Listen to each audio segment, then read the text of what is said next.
Activities అన్నీ ఉంటాయి. ఇంకా డీటెయిల్గా తెలియాలంటే చూడు వేదిక అలంకరించిన ఆచార్యులకు గురువులకు నమస్కారం.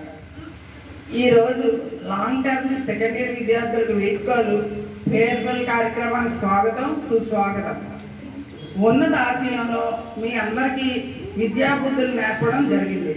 ఎటువంటి లాభాపేక్ష లేకుండా విద్యను అందించాలనే సంకల్పంతో ప్రిన్సిపల్ శ్రీ గౌరీ శంకర్ దాస్ గారు విశాఖ సైన్స్ అకాడమీని ఏర్పాటు చేశారు. ఎటువంటి ప్రసార ఆర్భాటాలు లేకుండా ఉన్నతమైన విద్యా ప్రమాణాలతో ప్రిన్సిపల్ గారు ఈ సంస్థను నడుపుతున్నారు.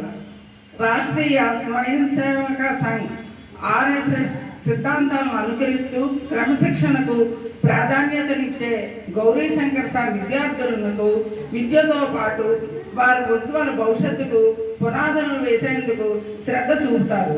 ఛత్తీస్గఢ్లో MAS పూర్తి చేసిన గౌరీ శంకర్ దాస్ గారికి ఫిజిక్స్లో అపారమైన అనుభవం ఉంది. వివిధ సబ్జెక్టుల్లో కూడా మంచి పట్టు ఉన్న గౌరీ శంకర్ సార్ విద్యా సంస్థను నడపడంలో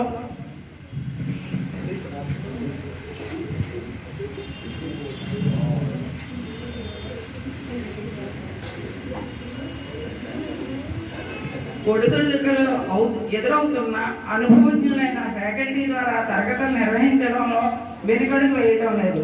విద్యా బోధనను ఓ యజ్ఞంలో నిర్వహిస్తున్న గౌరీ శంకర్ సార్ సారథ్యంలో ఎంతో మంది విద్యార్థులు ఉత్తమ జీవితానికి పునాదులు వేసుకొని ప్రగతి సాధిస్తున్నారు. ఎంతవరకు విద్యను అభ్యసించిన మీరంతా విద్యాపరంగా ప్రతి పరీక్షల్లో ఉత్తమంగా ఉత్తీర్ణత సాధించి మీ తల్లిదండ్రుల ఆశయాలను నెరవేర్చి మీ అందరినీ చదివించడానికి మీ తల్లిదండ్రులు ఎంతో శ్రమిస్తారు.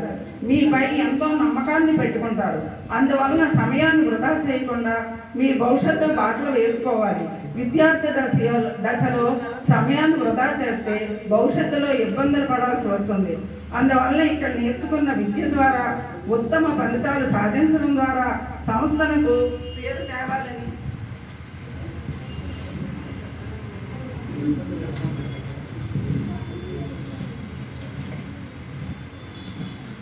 అనుభవజ్ఞ ఫ్యాకల్టీ ద్వారా బోధన తరగతులు నిర్వహించడానికి ప్రిన్సిపాల్ శ్రీ గౌరీ శంకర్ గారు ఎప్పుడూ రాజీ పడలేదు.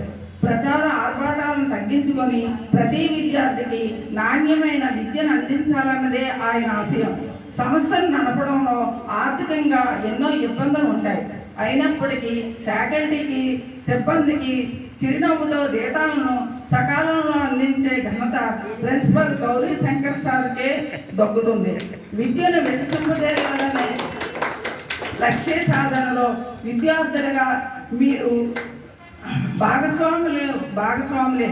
మీరు భవిష్యత్తులో ఎంచుకున్న రంగాల్లో రాణించి తద్వారా ఈ సంస్థకు మీ తల్లిదండ్రులకు పేరు తేవాలనే కోరుకుంటూ అందరికీ ధన్యవాదాలు తెలియజేసుకుంటున్నాను.